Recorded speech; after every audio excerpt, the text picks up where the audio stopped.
Good morning, ladies and gentlemen. Thanks very much for coming along this morning. Old Chinese proverb, may you live in interesting times.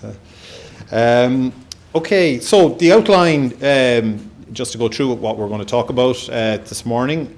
So we'll go through our forecasts initially, talk about domestic environment considerations, monetary and financial conditions, some comments on the housing market, the public finances, I suppose, in light of the budget 2019, a brief comment on external environment, and then conclusions and the overall general assessment. So we still see, we obviously revised upwards our growth forecast at the last commentary, and we kind of detailed the reasons for that. We said there was kind of two main reasons for it. One was genuine growth, if you like, that we observed, a consolidation or even a pickup of certain trends in the kind of domestic sources of growth in terms of consumption and modified investment. But I suppose one of the main reason we were revising upwards our growth outlook was because we had observed, that certain trends in the national accounts, which again more to do with the activities of certain multinational firms. So I suppose not real growth, if you like, but growth more due to the kind of accounting practices of multinational firms more than anything else. But I suppose that the key point is, when you step back and look at it, is that the Irish economy is going to grow very strongly this year. Now, our headline GDP growth is 8.2% this year, 4.2% next year. Unlike previous commentaries, and I'll go through this in a minute as to why we do this, our baseline assumption for 2019 is a no Brexit scenario, so that Brexit doesn't actually occur, and I'll explain why we take that baseline assumption in a minute. Employment, we've seen very strong employment growth throughout the year, almost averaging around 3% employment growth. We expect to see a continuation of employment growth in the new year, maybe not quite at the pace that we've observed this year, but certainly continuation of that into next year. The unemployment rate to average 5.7% this year and just over 5% next year. So continuation of the strong performance of the labour market. Public finances, government, in terms of this year, I mean, the situation is slightly obviously clouded by the very strong corporation tax receipts towards the end of the year, but our expectation is that you will still see a mild deficit this year and a deficit next year. We had felt prior to the budget that a balanced budget and possibly even a mild surplus was a possibility next year. We don't think that is the case at this stage, and I'll again talk about why we think that is the case later on. And then therefore the headline debt to GDP figures, and of course we also publish our debt to GNI star down to just over 62% next year. Again, just some of the individual components of the growth outlook. As you can see, for 2017 and 2018, in red, we've highlighted some of the movements and some of the subcategories of the national accounts that are influenced by multinational considerations. So if you look at investment there, officially investment fell in 2017 by over 30%. Now, you just need to look out your windows at all the cranes to know that, that's not really capturing true underlying investment. It's more reflective of developments in the national accounts. And you can see correspondingly a fall off in imports last year of 9%. This year, we still expect investment, headline investment to fall, but underlying modified investment we expect to grow quite strongly. And imports, we expect to see mild increase in imports this year, just under 2%. But again, that's not really reflective of what we think is going on in terms of underlying imports and underlying terms of trade style behaviour. So overall then, GDP up this year by 8%, and then up next year by 4.2%. In terms of underlying growth this year, we kind of go back to the tried and tested in terms of what we think is actually going on in the underlying economy. If you take employment growth of just under 3%, productivity at most 2%, I think somewhere in the region of 1.5% to 2%, then that's giving you underlying growth of somewhere in the region of 4.5% to 5%. That's still a very strong performance, particularly when you compare it with other European countries, but it's obviously quite a bit less than the 8% headline rate. Big issue, of course, is Brexit. And the challenge that we face, I suppose, in the short term, in terms of our short-term forecast, is how do we map or try and trace through the implications of Brexit for the growth outlook next year. Officially, of course, March 2019 is the key date. So what we've tried to do is take analysis that our colleagues here have done using Cosmo, which is the model of the Irish economy, and some years back our colleagues did very detailed analysis of the implications of Brexit, looking at various different scenarios, a European Economic Agreement, European Free Trade Agreement, and a WTO scenario. Over the longer run, so this is by 2026, 2027, they found that on the left-hand side here, you had the implications of these scenarios relative to a baseline being a no Brexit scenario. And so you can see that, depending on the scenario, clearly a WTO scenario would result in Irish GDP being 4% less in 2027, its baseline level, if a Brexit didn't occur. So obviously the more significant the harder the Brexit, the bigger the impact on Irish GDP. The challenge for us then in the short term is how do we map that through to our expectation for the coming year? And what we've tried to do is basically taking the results of the longer term analysis, map it through then to the shorter term. What we get is the baseline position, as I said, is a sense where you have no Brexit, and we're saying growth will be somewhere in the region of 4.2% next year. If you have a relatively mild Brexit, the EEA-style agreement type Brexit, we think that the headline GDP would grow by 3.2%, so it would knock a percentage point off the baseline figure. Whereas if you had a WTO, so if you had a WTO style agreement or outcome, the growth outlook for the Irish economy next year would be less than 3%, 2.8%. Now, we go through it in detail in terms of our comment on this in the commentary. You could argue that this is a relatively benign outcome. The kind of, the longer term modelling is mainly looking at real variables, real channels. It's looking at unemployment, trade channels, trade effects in particular.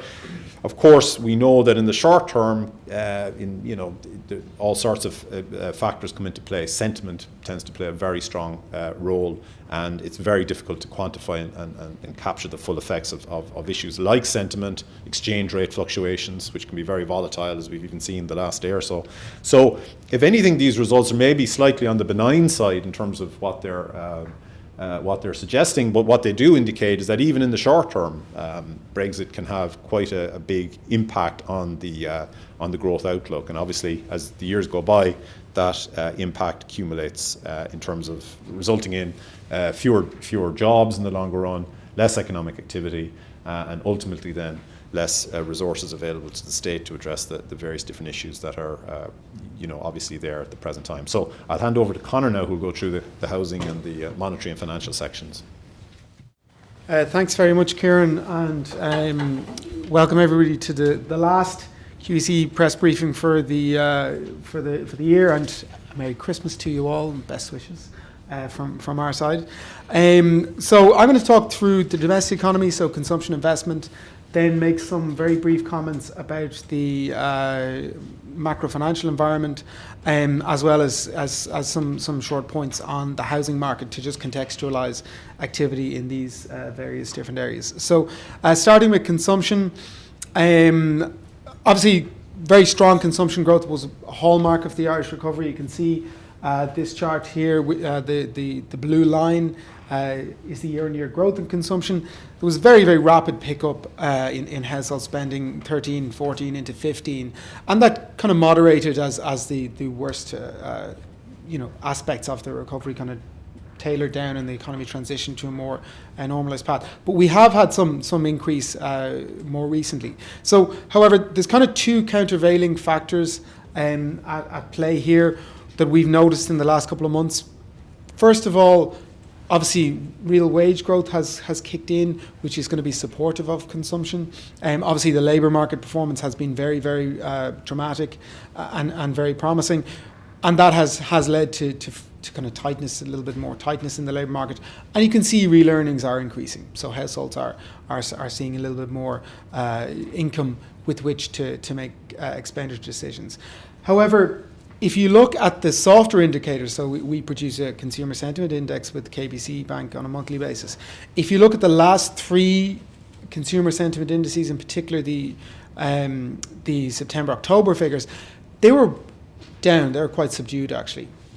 And what was coming through that was households appeared to be taking a more negative view on the economic outlook as opposed to their own financial situation. So whether that is the kind of Brexit-related uncertainty factors, playing on households' spending plans and maybe pulling them back a little bit.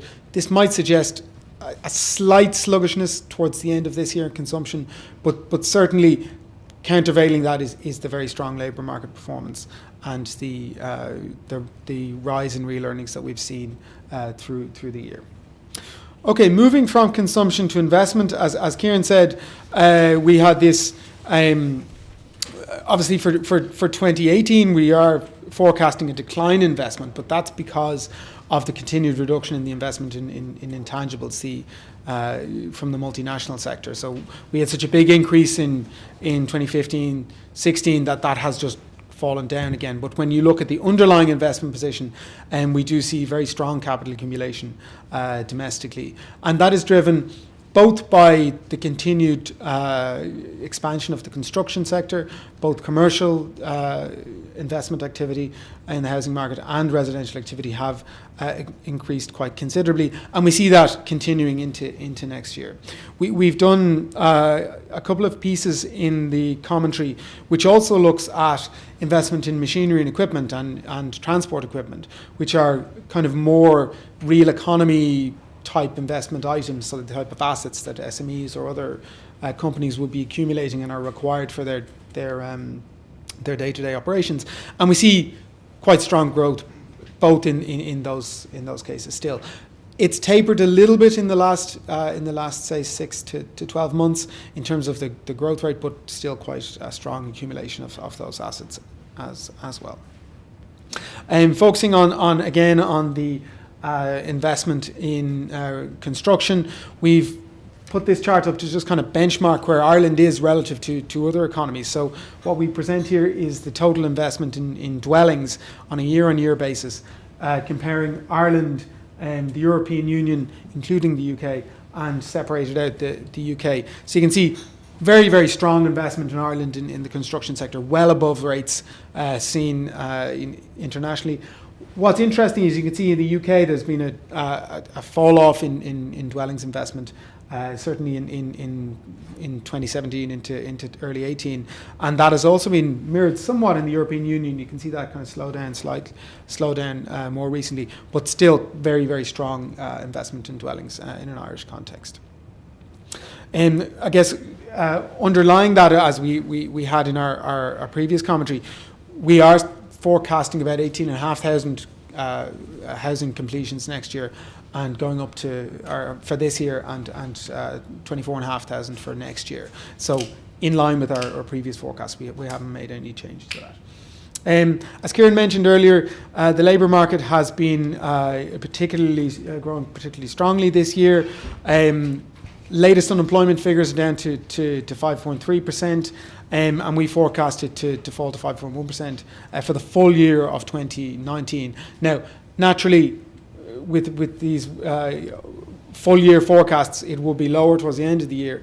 But certainly what we really see is that we're getting towards the levels where you're getting to having used up all the capacity that's in the labour market. And Kieran produced a piece which you will have seen published a couple of weeks ago, which tried to look at the capacity constraints in particularly focusing on the construction and the financial sectors.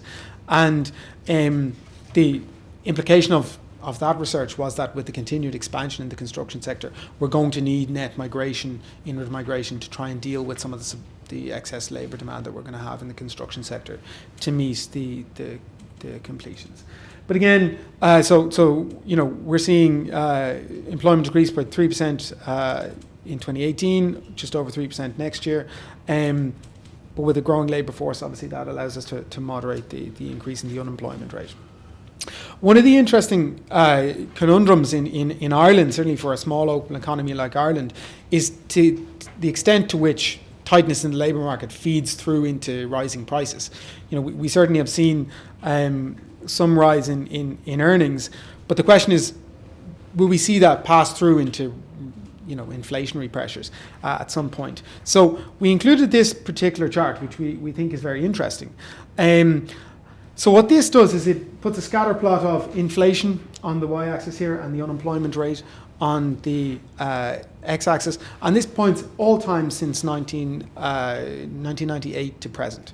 And what's particularly interesting is you can see that as the labour market tightens, so the unemployment rate comes down between 4 or 5, we do see a rise in core inflation in Ireland, okay? In particular, we haven't really had any cases where the unemployment rate could drop below 4 and we wouldn't have inflation of increasing upwards to 4 or 5%. Now, it's hard to see a case where that might occur next year, but what we are highlighting here is that we're getting towards the full employment situation, and historical evidence would suggest that that will start to feed through into prices without a very, very large increase in net migration. So this is certainly something we wanted to highlight.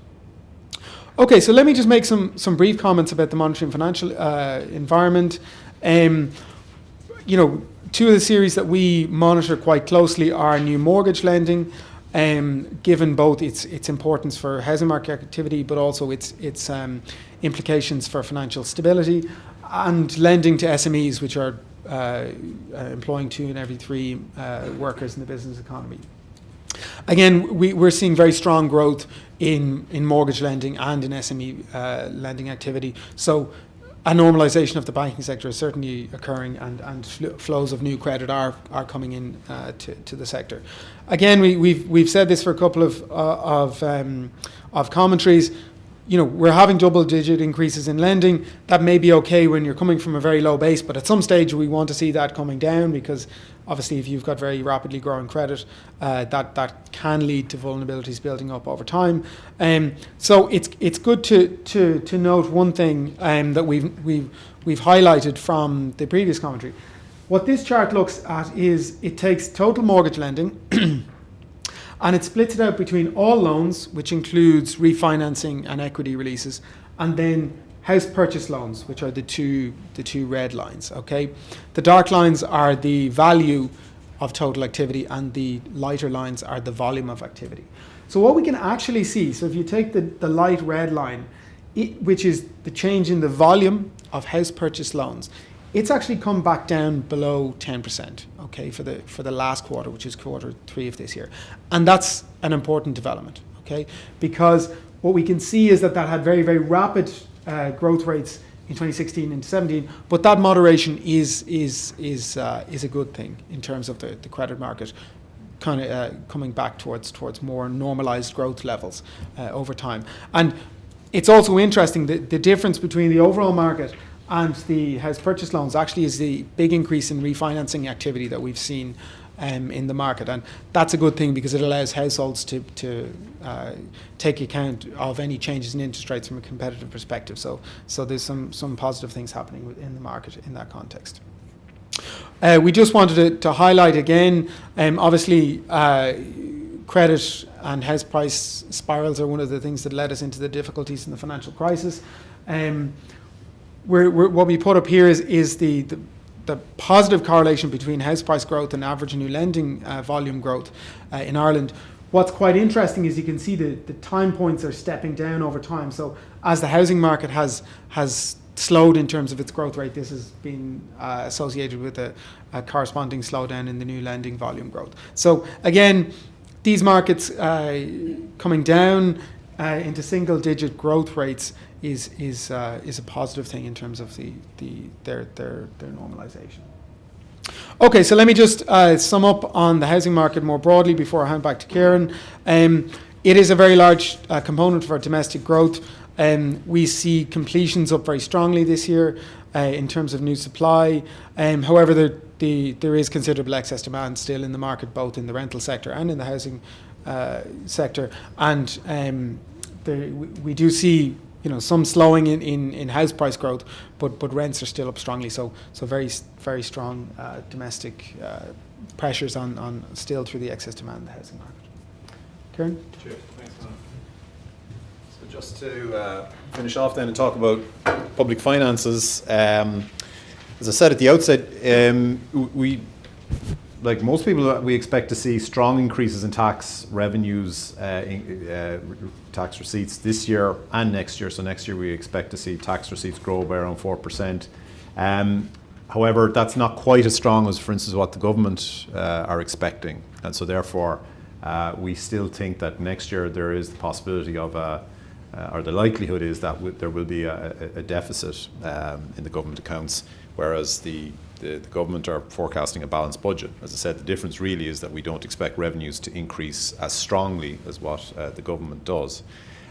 This year, obviously, we've seen very strong growth in tax receipts across all of the major headings, with the exception of excise duty.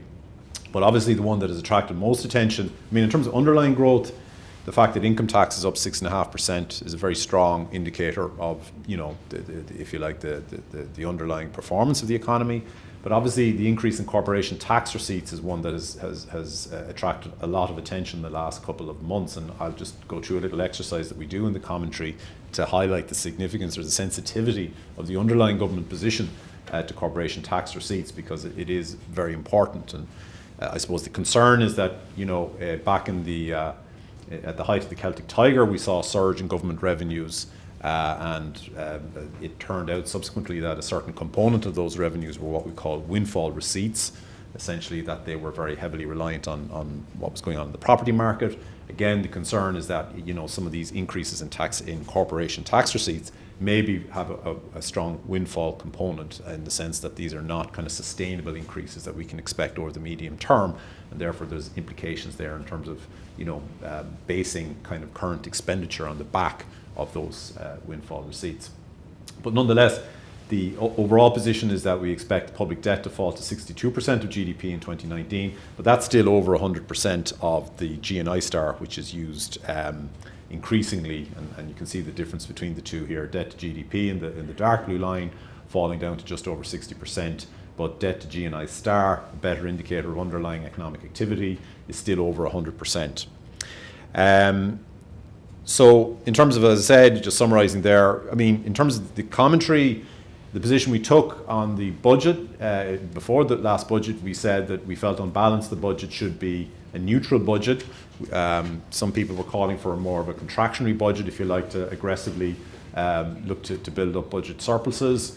We felt that because of the need for investment in areas like housing, and also because of the possibility of a no Brexit or a no deal Brexit in the new year, that there was a danger that the economy could be hit by a significant shock. So overall, we felt a neutral budget was the best outcome. We felt that with a neutral budget, you would, broadly speaking, get probably a balanced budget.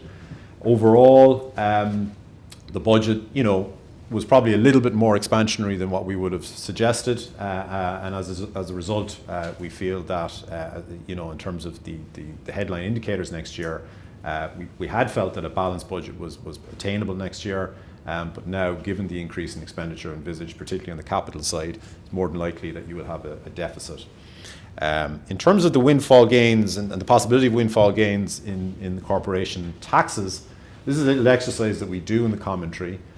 So if you take it officially, or in actual terms, corporation taxes have increased by almost 22% for the year to November. For the year to October. I think it's roughly the same for the year to November. So corporation taxes have increased by 22%. That would lead overall to a deficit of somewhere in the region of minus 0.2%, okay, in the present year in 2018. If corporation taxes grew at their historical average, so if you look back over the last 20 years, corporation taxes have grown somewhere in the region of 9%. If they grew at 9%, the deficit would be minus 0.4, so there'd be a difference of 0.2. What's interesting, though, is that this obviously has implications for the present year, but it also has a carry-on implications for next year. So even if you have the same growth rate in corporation tax receipts next year of 2%, you still have this difference in the deficit of minus 0.3 up to minus 0.5. So that, it's just, if you like, underscoring the fact that if you have a very significant increase in tax receipts in one year, that can have implications for the deficit, not just in the present year, but also in the next year. And I suppose what it's if you like, underscoring on the point we're trying to make here is that these metrics are very sensitive to the fluctuations, particularly in corporation tax receipts, and this in turn has implications for the budgetary process. Overall, then, the external environment, At present, the trade balance is making a significant contribution to growth. We spent quite a bit of time in the commentary discussing the various different implications there. Obviously the trade balance is significantly impacted by some of the multinational issues, and so the overall position can be a little bit more positive than maybe what the underlying position is. However, overall, there are significant risks, as we're all aware. US trade policy, and obviously, hopefully, the recent agreement, if you like, or developments between the US and China, which seem to suggest a de-escalation of tensions, is a positive, very positive development from our own perspective. We've highlighted in the past that the very significant implications for the domestic outlook that adverse international developments can have. But nonetheless, it's obviously quite a volatile situation, and clearly any escalation of trade tensions in the new year would have implications for the growth outlook. Brexit uncertainty is clearly an issue. It's not just obviously the nature of whatever agreement comes to pass, which is the issue, but there's also the fact that the uncertainty before the outcome is certain, before the outcome is known, does have an impact. It's having an impact, we think, in areas like investment, certainly in terms of consumer and producer sentiment. It's clearly having an impact in the UK economy in terms of investment there. And so ultimately, even the uncertainty before the agreement, whatever agreement that is having an impact, and obviously then the nature of the agreement itself will have a very significant impact on the domestic performance. And that's just the overall position then.